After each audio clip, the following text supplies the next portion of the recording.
तर मेथीची भाजी पाहिली रे पाहिली, की घरचे म्हणाले, "मेथीची भाजी नको, काहीतरी वेगळं असं कर, जे तू आजपर्यंत कधीच केलं नव्हतं." तर त्यासाठी सुरुवातीला एक जुडी मेथी निवडून स्वच्छ धुवून पूर्ण कोरडी करून बारीक अशी चिरून घेतली. मग एका भांड्यामध्ये 1 वाटी गव्हाचं पीठ, पाव वाटी जाड रवा, पाव वाटी बेसन, अर्धा चमचा लाल तिखट, अर्धा चमचा हळद, अर्धा चमचा जिरे, अर्धा चमचा ओवा, 1 चमचा धनेपूड, पाव चमचा हिंग, चवीपुरतं मीठ, 1 चमचा पांढरे तीळ, चिरून घेतलेली मेथी घातली. आधी पाण्याचा वापर न करता व्यवस्थित दाबत दाबत कालवून घ्यायचं. आता ह्यामध्ये लागेल तेवढं पाणी घातलं, पोळीसारखं पीठ भिजवून घ्यायचं.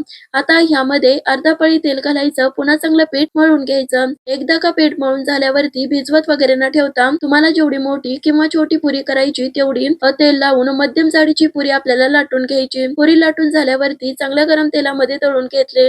मस्त खुसखुशीत खायला एकदम भारी लागणारी मेथीची मसाला पुरी तयार झाली. त्यामुळे तुम्ही सुद्धा ट्राय करा. लाईक, शेअर, सबस्क्राईब ही नक्कीच करा. धन्यवाद.